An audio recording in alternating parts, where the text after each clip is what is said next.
The war had ended, or so the voices on the radios claimed. Far away, across the sea in Japan, the emperor himself had spoken of surrender, his words soft, halting, almost broken. For the people who heard it live, it was unthinkable. A god reduced to a man telling his subjects that the empire had bowed its head.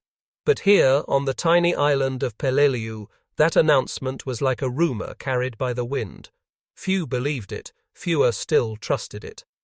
For the women hiding in the shadows of ruined villages, the sound of surrender did not bring peace. It brought only a different kind of fear. The guns were silent, but silence had its own weight. The air no longer split with the crack of artillery. The sea no longer burned with the thunder of naval fire. Yet the stillness was suffocating, almost worse than the chaos. It left too much room for whispers. For months, soldiers passing through the villages had repeated the same warning. The Americans will not spare you. If they capture you, they will strip you of honor. Better to die than to be taken. Those words rooted themselves into every corner of women's minds. Mothers passed them to daughters like curses. "Hide a blade beneath your kimono," they whispered. "If they come too close, you will know what to do." Grandmothers muttered prayers, clutching rosaries hidden away since the old missionary days, their lips trembling as they begged heaven for a death with dignity. Even children sensed the terror, their mothers shaking hands teaching them that capture was worse than bombs. By late summer, food was gone. The gardens had burned, the storerooms looted. Rats scurried over the temple floor at night, and more than one mother had caught herself staring at them too long, hunger gnawing through pride. Hair grew wild, faces hollowed into sharp lines. And still, they clung to the belief that survival meant shame. Better to starve it in silence than to risk capture. It was Aiko, a widow in her 30s, who kept a knife hidden at her side. The blade was rusted, more suited for cutting fish than flesh, but she touched it constantly, her fingers smoothing the wood of the handle as if by doing so she could summon courage. Her husband had died on Saipan, leaving her with no children, only fear. Each night she pressed the knife against her ribs, whispering, "I will not let them take me, not alive." Beside her, Fumiko, an older woman whose face was carved by decades of sun and sorrow, clutched her rosary tight. Her voice trembled in prayer, half-remembered Latin mingling with Japanese words, each plea the same. If death comes, let it be before dishonor. Around them huddled girls barely into adulthood, daughters who had never seen battle, never carried a weapon, but who now trembled at the certainty that soon they would be tested. The air in the ruined temple was heavy with their fear. Every cough, every cry from an infant felt like a betrayal. They silenced the children with hands and tears, praying the noise would not carry to the enemy patrols rumored to be sweeping closer every day. Then came the sound.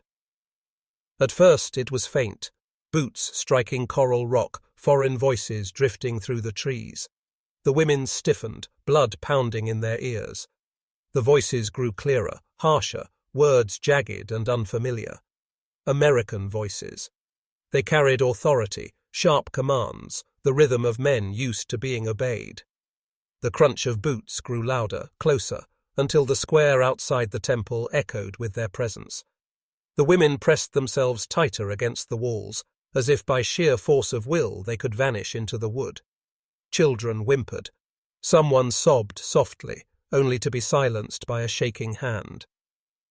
Then the door creaked. It opened slowly, sunlight flooding in, casting sharp beams across their huddle. Aid forms. Days stretched at sea. The routine continued. Food delivered, water refilled, medicine distributed when needed. Aiko's cut healed under the ointment. Ko wrote another note on the back of her mother's letter, her handwriting steadier now. The sea separates us, but I am carried closer to you. Nights were the hardest. The ship creaked and groaned, waves slapping against its steel sides. The women huddled under blankets, listening for footsteps that never came. Guards patrolled, boots echoing, but never entered the enclosure. When storms rolled across the Pacific, tarps were secured, ropes tightened, but always from outside, always without intrusion. Children adapted first. They learned to balance on the rocking deck, to chew the strange American biscuits, to sip watery coffee with scrunched faces. They pointed at seagulls that wheeled overhead, at flying fish that darted from the waves. They laughed when sailors played harmonicas at dusk, the music drifting across the deck like smoke. The mothers could not laugh. Their bodies held memories too deep, warnings too ingrained, and yet each day without cruelty carved a crack in their certainty. Mercy was heavier than violence, because it forced them to question everything they had believed. On the 6th day, the ship reached Manila Bay.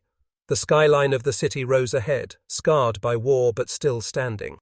Bombed-out buildings stood beside churches with cracked steeples, their bells silent. At the dock, trucks and tents waited. Red Cross banners fluttered in the humid breeze. The women were led down the gangway, their bundles clutched tight. Again, the guards kept their distance. Nurses directed them toward a processing area, their Japanese halting but kind. Names were written down, ages recorded. Children were weighed and measured, their ribs counted with gentle fingers. Medicine was dispensed, bandages changed, always with distance, always with respect. One nurse, a Filipino woman working with the Red Cross, smiled softly as she handed a piece of fruit to a little boy. A mango, ripe and golden. The boy bit into it, juice running down his chin, his eyes wide with wonder. His mother wept quietly, covering her face. The fruit was too much, too generous. The women were housed in barracks, separate from the men. The pattern remained: food at regular intervals, soap and water, blankets replaced when worn, letters collected for the Red Cross. And still, not once, did a soldier cross the invisible line. Whispers spread through the women at night. Some insisted it was a game, that the cruelty would come later, perhaps once they were home. Others dared to hope. "Maybe they are different," Yumi whispered one night. Her mother hushed her, but the words lingered in the dark. Ko wrote again, her letters now a lifeline. "I am still untouched. They guard us, but never approach. I do not understand. Perhaps mercy itself is their weapon." Weeks passed. The women's bodies grew stronger with food, but their minds remained tangled in confusion. The enemy had been painted as monsters, and yet here they were fed, clothed, allowed dignity. Shame gnawed at them, shame for doubting, shame for surviving, shame for finding gratitude in the hands of those they were told to fear. Then, one morning, word spread through the barracks. A ship was ready. Repatriation to Japan would begin. The women gathered their bundles, hearts pounding. Could it be true? Would they truly be sent home untouched? Or was this the final stage of humiliation, the moment the trap finally closed? At the docks, the ship waited, its deck lined with crates of supplies. Guards stood in formation, eyes forward, rifles lowered. Nurses guided the women aboard, their voices calm, steady. Children clutched fruit and biscuits, gifts pressed into their ends. Mothers clutched letters, rosaries, knives that had never been used. As the ship pulled away from Manila Bay, the women stood at the railing, staring north. The sea stretched before them, vast and unknowable. The silence of restraint still weighed heavier than any weapon. And for the first time, some dared to believe. Perhaps they would return untouched. The ship moved steadily north, cutting a dark line across the endless Pacific. Days blended into nights, the rhythm of the sea lulling the children into untroubled sleep, while their mothers lay awake, staring at the canvas above them, waiting for betrayal that still refused to come. The guards patrolled the decks, boots thudding against steel, rifles at rest. Their eyes slid away when they passed the enclosure. Not once did they cross the invisible boundary. Each morning brought the same rituals: buckets of water refilled, crates of food set down, medicine offered when needed. At dusk, sailors played harmonicas or whittled small figures from scraps of wood, their laughter low and tired. The children leaned against the rails, pointing at dolphins leaping in the wake, their voices bright with joy. For them, the fear had receded, replaced by the thrill of adventure. For the women, fear still crouched in their bones, but another sensation had begun to grow, a hollow, disorienting gratitude that left them uneasy. Ko spent hours rereading her mother's letter, tracing each line as though it might dissolve if she looked away. She wrote on the back, her script uneven with the rocking of the ship. I will see you again. I thought I would die in dishonor, but I remain untouched. This is a truth I cannot understand, yet it is mine. She folded the page and tucked it against her skin, where it beat with her heart. Fumiko prayed daily, rosary beads warm from her fingers. She whispered to the God she had once doubted, thanking him for survival, begging him for clarity. Her prayers were no longer for death before shame, they were for strength to live with confusion. Iko wrote in her diary, I with charcoal stolen from the cook's fire. Absence is heavier than presence. Every day they do not harm us, the silence grows louder. I fear it more than cruelty, because cruelty would make sense. This does not.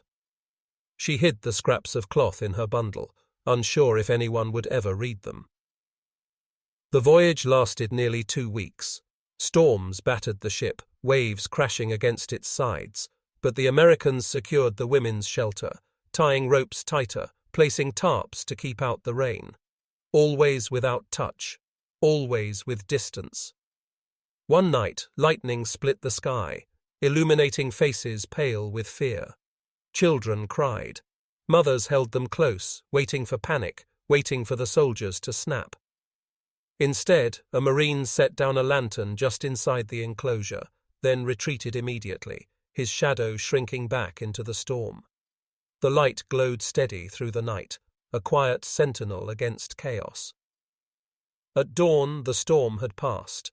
The sea lay calm, a mirror reflecting the pale sky, and on the horizon, faint and jagged, the outline of land appeared.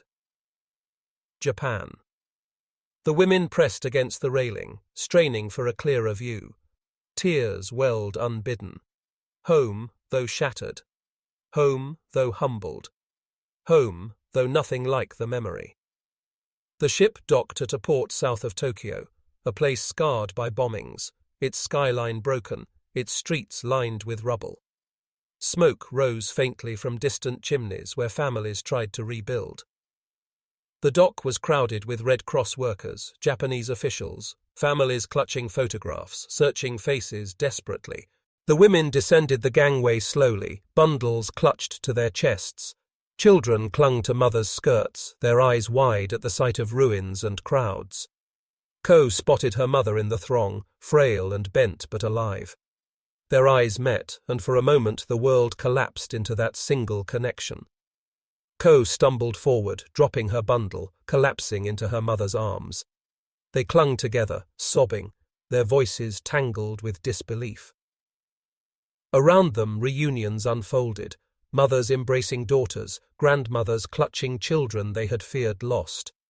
Tears flowed freely, cries echoing across the dock. But alongside relief, another shadow fell. Whispers rippled. They were captured. They were in enemy hands. Eyes lingered too long on the women, suspicion curling like smoke. Had they been touched? Had they been defiled?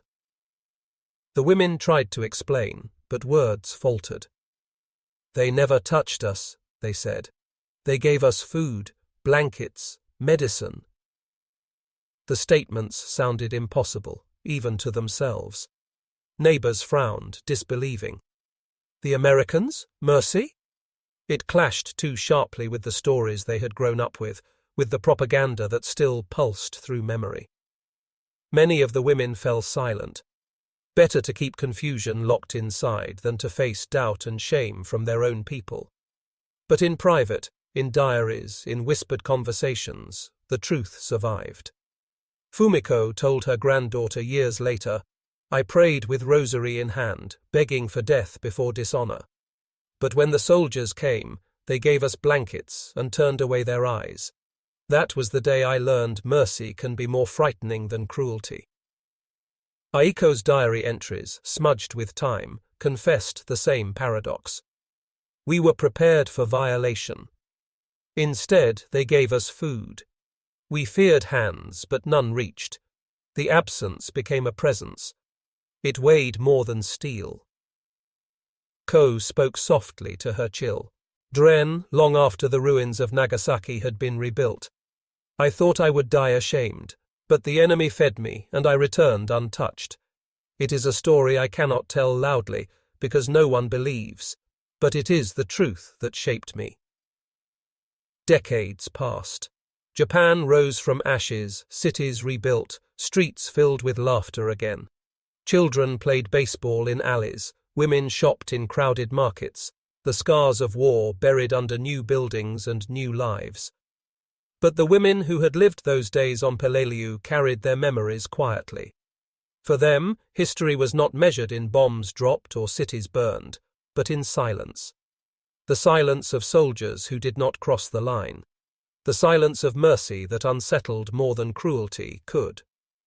Sachiko, who had written on scraps of cloth during captivity, kept one message folded in her prayer book until she died. We were prepared to die. We thought they would strip us of honor. Instead, they gave us blankets and food.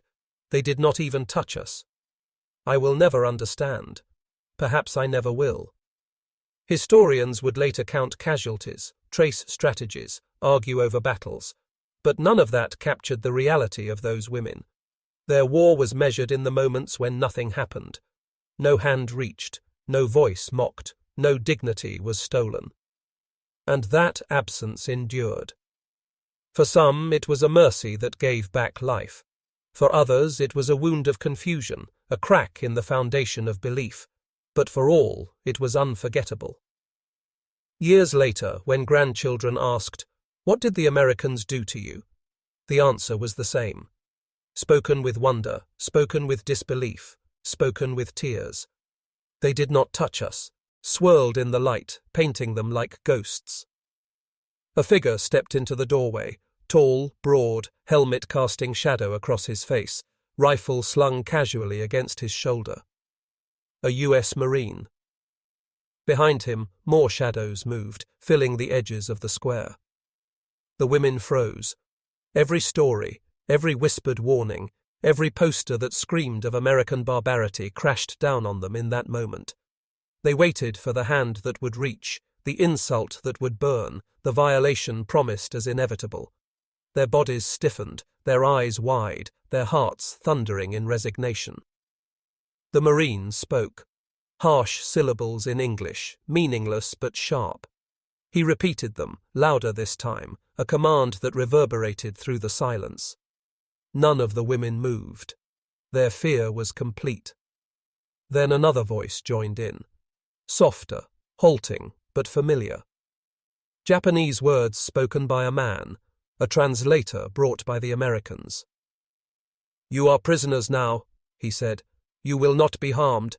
Stay together. Food will be given." The words fell like stones into still water. At first, the women stared blankly. Surely they had misheard. Not harmed? Food? Impossible. The Marine gestured. Two soldiers stepped forward carrying a crate. They set it down just inside the doorway, the wood scraping against stone, then immediately retreated, their rifles at ease, their eyes avoiding the women.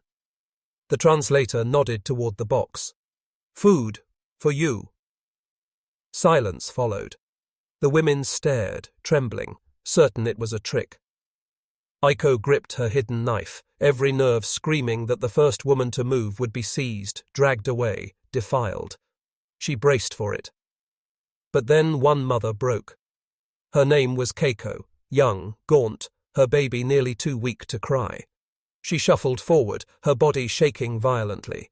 She dipped a tin cup into the bucket of water inside the crate and lifted it to her child's lips. The boy drank greedily, water spilling down his cheeks. Nothing happened. Another girl, no more than 10, reached into the crate and pulled out a piece of bread. She bit into it with desperation. Again, the soldiers did nothing. Confusion rippled through the women. Could this be real? Was it possible the enemy truly did not intend to touch them? That first day passed in disbelief. The women emerged into sunlight, their kimonos torn and stained, their hair tangled from weeks of hiding. They ate cautiously, every bite laced with suspicion. At night, they were led to a makeshift enclosure at the edge of the village. Blankets were laid out in neat piles, one for each of them. Soldiers handed them over without comment, then stepped back to form a perimeter. The women waited. Surely now, when darkness fell, when the guards grew bored, the truth would reveal itself. But the night passed in silence. The men stood watch, their backs half-turned, their eyes averted. Not once did they cross the invisible line. Whispers filled the enclosure. A girl, barely 18, whispered to her mother, "Why do they not take us? Is this not why they came?" Her mother hushed her quickly, but the question burned in every mind. By dawn, a new fear had taken root. Not the fear of brutality, but the fear of confusion. If everything they had been told was wrong, then what else had been a lie? And in that silence, in that absence of cruelty, the women felt the ground beneath their beliefs begin to crack. The first night had passed without incident, but sleep did not come easily. The women lay huddled in the rough blankets the Americans had given them, each one rigid, waiting for footsteps, waiting for the demand they had been warned about their whole lives. But the only sounds were the restless jungle and the low murmur of foreign voices at the perimeter. Guards spoke to one another in English, their laughter, soft, almost casual. It was not the cruel, jeering sound the women had expected. It was ordinary, almost careless, as if the presence of terrified captives did not stir them at all. When dawn came, sunlight painted the enclosure gold. A bucket of fresh water stood waiting. A box of canned food, its lids pried open with knives, sat untouched at the center of the clearing. The guards stood back, rifles lowered, watching with blank expressions. No commands, no threats, just distance. The women hesitated. Aiko's hand lingered on her knife, hidden beneath her clothes. "It is bait," she whispered to Fumiko. The old woman shook her head, eyes narrowed. "If it is bait, it will spring when we eat. If we refuse, we starve. Either way, death waits." But hunger gnawed louder than fear. One by one, the women approached the food. They ate in silence, still expecting the trap to snap shut at any moment. Yet nothing happened. The Americans stood as statues, their eyes sliding away whenever a woman looked up. It was maddening. By the second day, the same pattern repeated. Food, water, blankets, and the same restraint. A young girl named Yumi, only 16, whispered, "Why do they not come closer? Why do they not even look at us?" Her mother slapped her lightly on the arm. "Do not tempt fate. They wait until we are weak." But the waiting stretched on, and still no hand reached, no voice demanded obedience. Instead, new supplies appeared. Soap, small cloths, brushes for washing. The interpreter's words were halting but clear. "For you, clean yourselves." The women stared in disbelief. Bathing? In captivity? Aiko's lips curled in suspicion. "They give us soap so we are fit for them. That is all?" Yet no soldier watched when they bathed. Guards turned their backs, pacing the perimeter while the women scrubbed grime from their skin and their children's faces. For the first time in weeks, water touched skin not just for thirst but for cleansing. Children laughed as mothers wiped dirt away, their cheeks glowing pink beneath the soap. The sound of laughter felt alien, almost dangerous. At night, whispers tangled together like threads of a net. "They are waiting for orders," one insisted. "This is only a game. They will come when we are too tired to resist. No man gives food without price." The voices trembled, but doubt gnawed at them too. What if the enemy is not as they were told? What if the stories were wrong? The shame of the thought made them press their faces into their blankets. On the 5th day, a new shock arrived. A Marine stepped into the enclosure carrying a sack. He did not approach, only set it down and stepped back quickly. The interpreter called out, "Medicine! For children! For mothers!" The women froze. Medicine? From Americans? One boy coughed violently, his chest rattling. His mother clutched him, torn between desperation and pride. Finally, she inched forward. Inside the sack were small bottles, glass vials, tins marked with strange foreign letters. The interpreter pointed to one. "For cough, syrup." She took it, hands trembling, and poured it carefully into her son's mouth. Minutes later, the boy's breathing eased. Tears spilled down her cheeks. She bowed low, her forehead touching the dirt, though whether in gratitude or confusion, even she did not know. The other women watched in silence, shame and relief colliding in their chests. How could the enemy offer medicine when their own soldiers had urged them to die before capture? That night, Fumiko clutched her rosary tighter than ever. "Perhaps their God watches them," she murmured. Aiko scoffed bitterly, though her voice wavered. "Or perhaps they only wait to torture us later. Mercy is the cruelest trick." But the pattern did not change. Food in the morning, water fresh at noon, blankets replaced when they grew dirty, medicine for the sick, guards who turned their eyes away, who refused even to linger near the women's quarters. It unsettled them more than cruelty ever could. By the 2nd week, something stranger still occurred. A Marine arrived with paper and pencils. The interpreter announced, "You may write letters. To families. Red Cross will send." The words struck like thunder. Letters? To home? Impossible. The women exchanged stunned glances, too afraid even to move. Ko, a young woman with hollow cheeks and eyes too old for her years, was the first to step forward. She touched the paper as if it were sacred. Her hand shook as she began to write. "I am alive. Do not despair. I am captured, but I am safe." Tears dripped onto the page, smearing the ink. Others followed, some scrawling only names, dates, fragments of prayers. Mothers wrote to children they feared dead. Daughters wrote to parents in ruins. Every stroke of the pencil felt like a rebellion against despair. When the letters were collected into a canvas sack, silence fell again. Would they ever be sent? No one knew. But the act of writing itself lifted something from their shoulders, even if only for a moment. That night, Ko clutched her knees to her chest and whispered, "I thought I would die in shame. But they have not touched us. They feed us. They let us write. Perhaps my mother will see my face again." Her words echoed in the quiet. No one dared answer. The women did not trust it. They could not. Their whole lives they had been told the Americans were monsters. Yet here in captivity, their bodies were untouched, their children cared for, their dignity, against all expectation, preserved. And that was the most frightening truth of all. Because if mercy was real, then everything else they had believed might be a lie. Night returned like a held breath. The jungle sang its busy, indifferent song, and the perimeter lamps hummed with moths that battered themselves to exhaustion against the warm glass. Inside the women's enclosure, blankets rustled with every wary turn. No one slept deeply. They lay in the hushed rhythm of people who expected footsteps, bracing for the dem, and that still hadn't come.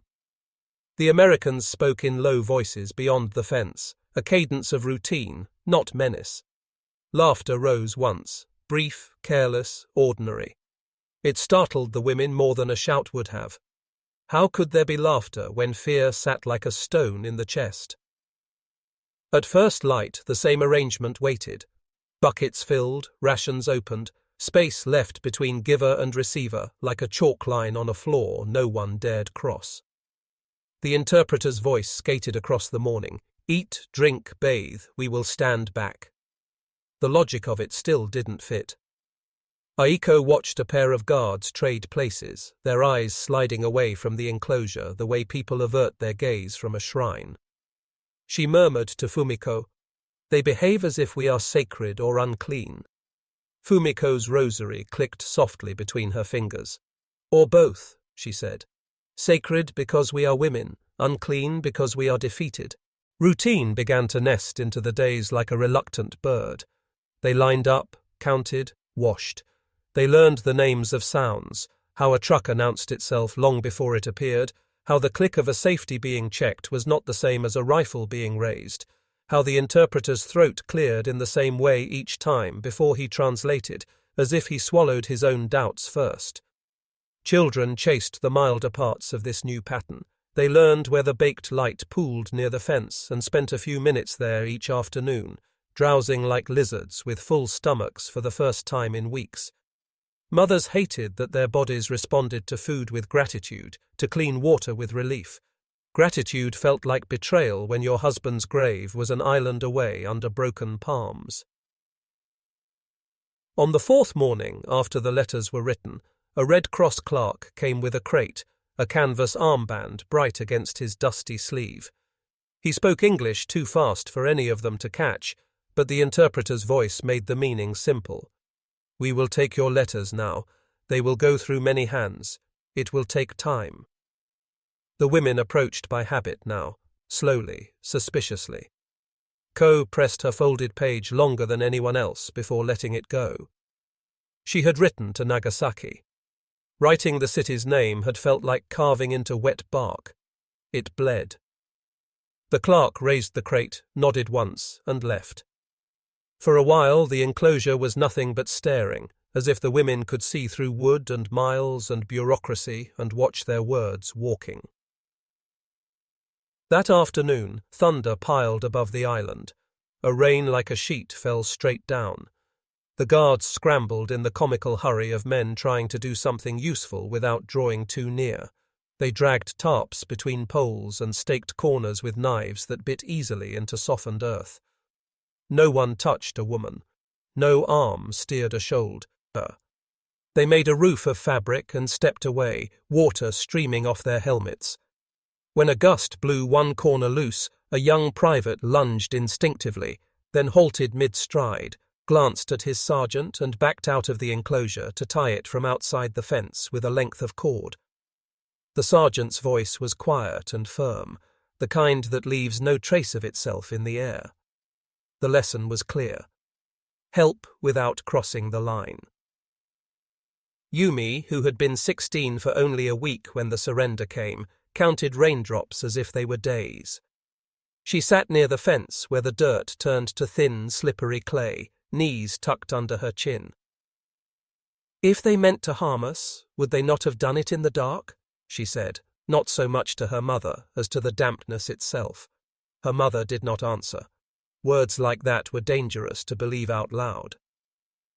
That evening the chaplain's voice reached them from the men's side of the camp, an American hymn in a language none of them understood, a slow tune that sat down beside grief instead of wrestling it.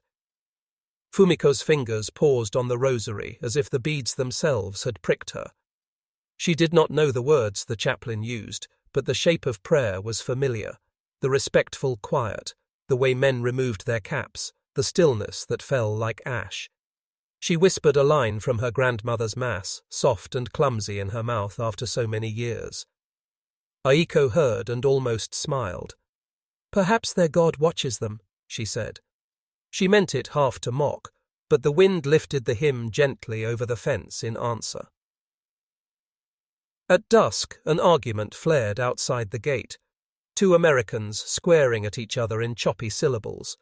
One had lingered too long with his eyes on the enclosure, a stare born not of malice but of youth and the way the mind wanders when it should be still. The sergeant was not theatrical. He stepped between the look and the lows. Okedat spoke in a flat tone and sent the younger man away to count something that needed counting. The women had known commanders who did their scolding with fists. This one did it merely with rank and habit. The gate clicked shut. The chalk line held.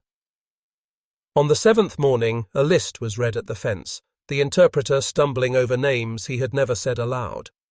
"Ko," he called last. She walked forward with legs that had spent too many weeks moving only to hide.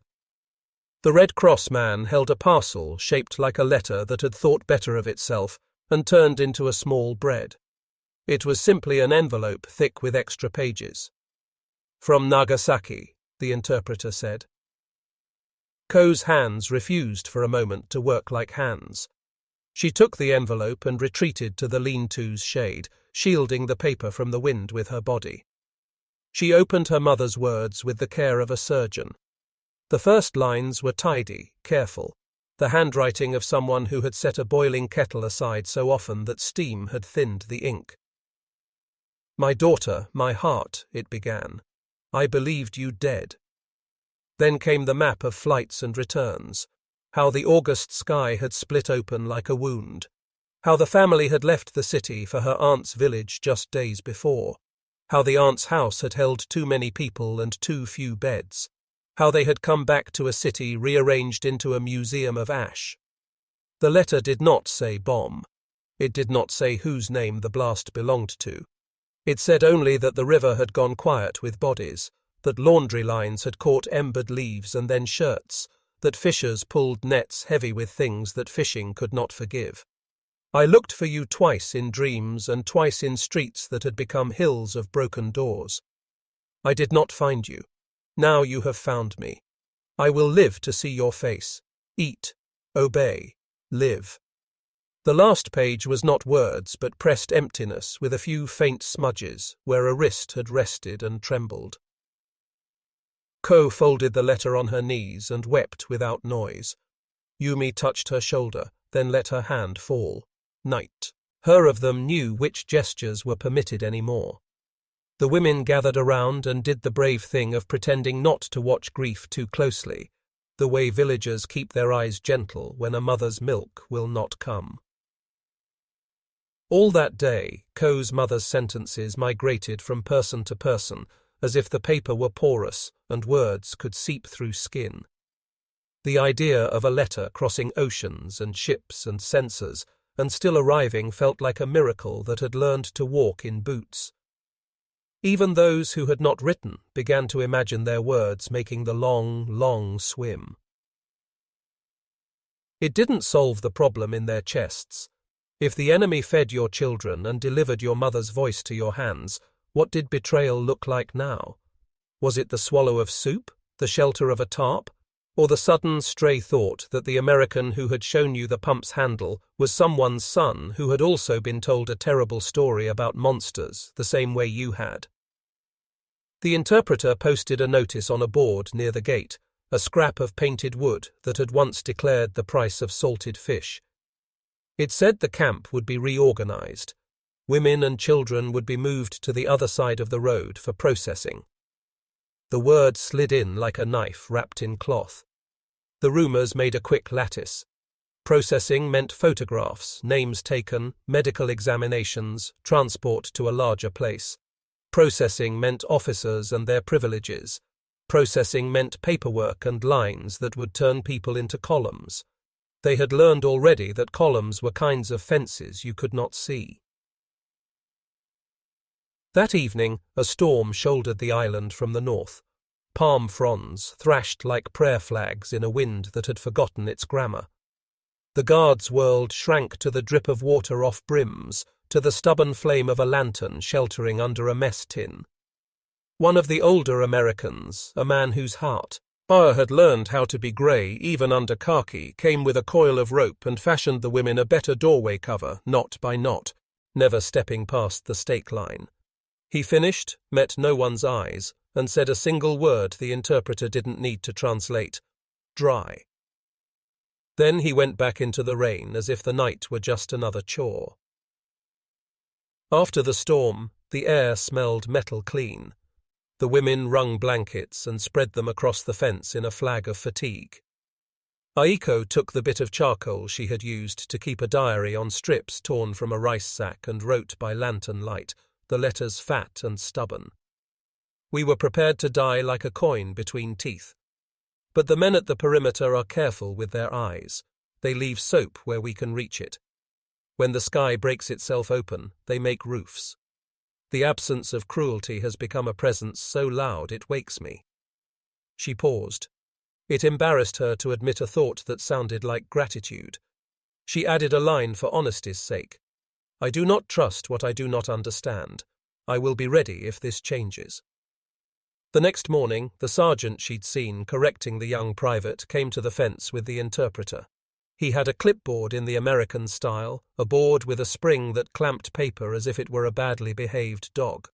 Tomorrow, early, the interpreter read. Be ready with your bundles. We will move you to the far compound. Medical check, names, then new tents. You will be safe. The word safe thudded like a dropped bucket. The women absorbed it and did not blink. Safety had been used like a charm by too many mouths to carry magic anymore. Through the afternoon, the guards built a corridor of rope between the two enclosures. It had the look of something that didn't plan to exist long, a thing made to work for a few hours and then forget itself.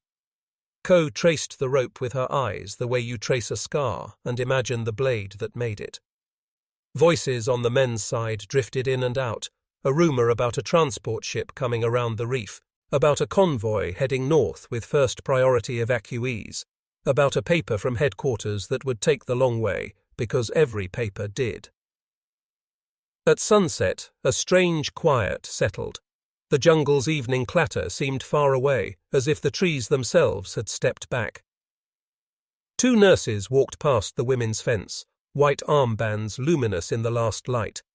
One of them, seeing a little girl trying to clean a cracked bowl with a rag that had given up long ago, hesitated, then knelt outside the line and mimed circles with her hand, the way you show someone how to make something clean without reaching across to do it yourself. The girl nodded solemnly, as if she had been shown the secret of a wheel. Night carried the thin sound of a harmonica from the guard post, a tune with no words that belonged to some other place where winter made windows sweat and men forgot their rifles beside doorways. The melody wove itself between tent ropes and mosquito nets.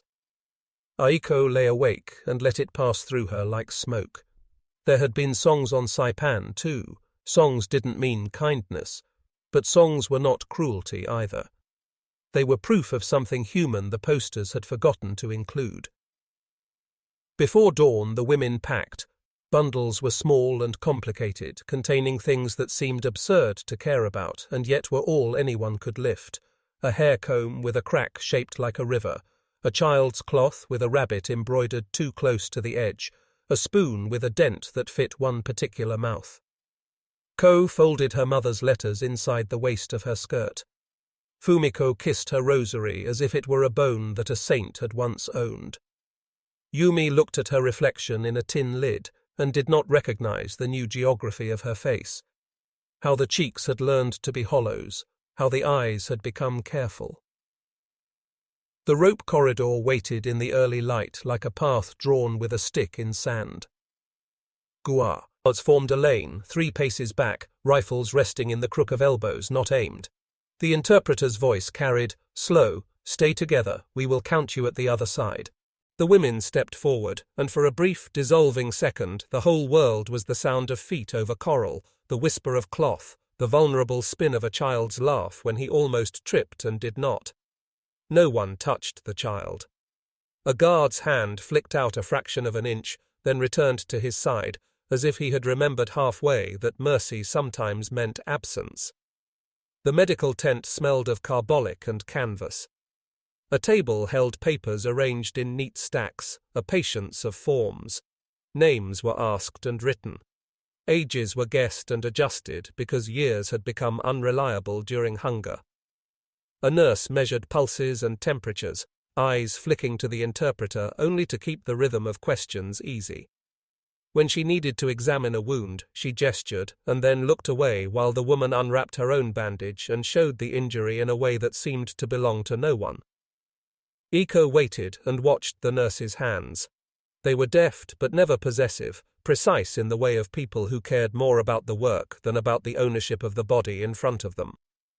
When her turn came, the nurse indicated the bandage on Aiko's forearm. Aiko unwound it herself. The cut was old, one of those practical injuries that become dangerous when soap is scarce. The nurse set a small jar on the table and nodded. "For you," the interpreter said. Aiko dabbed the ointment, felt the sting, retied the cloth.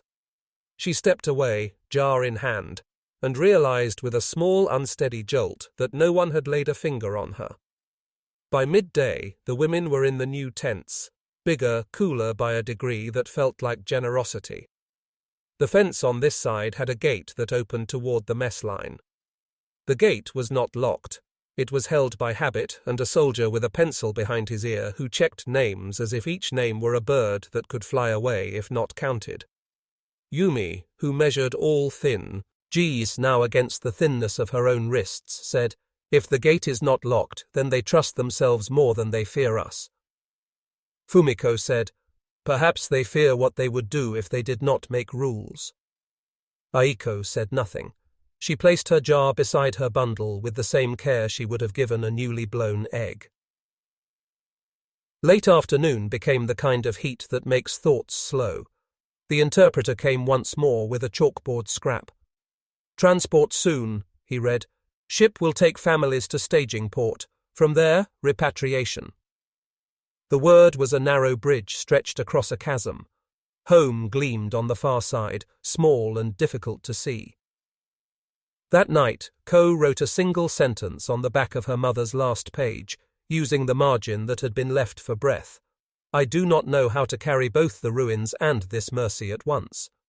She tucked the page away like a second pulse and slept sitting up, head against the tent pole, while a guard outside messed up a harmonica note and laughed quietly at himself in a way that did not disturb anything. Before the dawn could make promises, engines coughed at the edge of the road.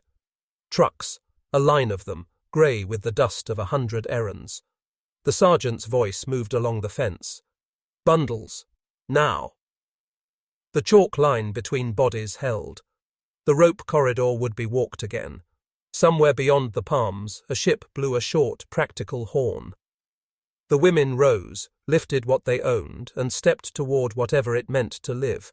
The trucks waited at dawn, their engines coughing out grey breath that curled into the sticky island air. The women stood in a line at the rope corridor, bundles clutched against their chests, children pressed close. No one spoke. Even the children, who had once cried and giggled through fear, were subdued now, as if they too sensed the weight of departure. The guards moved efficiently, almost mechanically. Names were called by the interpreter. Each one answered with a bow or a timid nod. One by one, the women climbed into the backs of the canvas-covered trucks. Soldiers stood aside, eyes lowered, hands never straying from their belts or rifles. No arm reached to steady a child. No hand guided a widow's elbow. The absence was louder than touch. The trucks jolted forward, grinding over coral roads scarred by war. The women swayed with each bump, gripping the wooden benches or one another's sleeves. Dust clouded around them, coating faces and clothing, turning tears into streaks of mud. Through the gaps in the canvas, they glimpsed the ruins of villages, burned-out tanks half swallowed by vines, the bones of trees stripped bare by shell fire. The island had become a graveyard that breathed. Iko sat stiffly, her knife still hidden at her side, though she no longer knew why she clung to it. Habit, perhaps. Fumiko's lips moved silently over her rosary. Ko pressed her mother's letter against her ribs as though it could shield her. Yumi traced shapes in the dust on the floorboards, patterns that disappeared with every lurch of the truck. After an hour, the smell of salt thickened. The roar of surf grew louder. The convoy crested a ridge, and suddenly the sea spread out before them, wide and endless, flecked with early sunlight. At the edge of the shore, a ship waited, grey and massive, its deck lined with cranes and ropes, its sides scarred but still sturdy. An American transport vessel. The trucks ground to a halt. Orders were barked in English, quick and sharp, followed by the interpreter's translation. "Disembark, stay in line, you will board." The women shuffled forward, their sandals slipping on loose sand. Soldiers lined the path to the gangway, rifles slung casually but not raised. Again, they did not touch, did not herd, did not press. They simply stood like markers along the road, their presence both a fence and a shield. At the base of the gangway, a nurse in a Red Cross armband gestured. Slowly, one at a time. Her Japanese was broken, but her tone was clear. The women obeyed, climbing the steep planks with shaking legs. The ship smelled of oil and salt and something foreign, coffee perhaps, a bitter richness unfamiliar to them. On deck, sailors directed them toward a partitioned section roped off with canvas screens. Inside were mats, water barrels, crates of rations. Children were given biscuits, hard and dry, but sweet with sugar. For many, it was the first taste of sweetness since the war began. Their eyes widened, their mouths sticky with crumbs, their laughter startling in its suddenness. The women could not laugh. They watched with suspicion, their bodies tense. Surely here, confined to the belly of the ship, the mask would fall away. Surely now the humiliation would come. But the sailors did not approach. They moved about their duties, hauling lines, checking charts, laughing in the easy way of men who had seen too much war and clung to routine as salvation. They passed the enclosure without lingering, their eyes sliding away as if trained.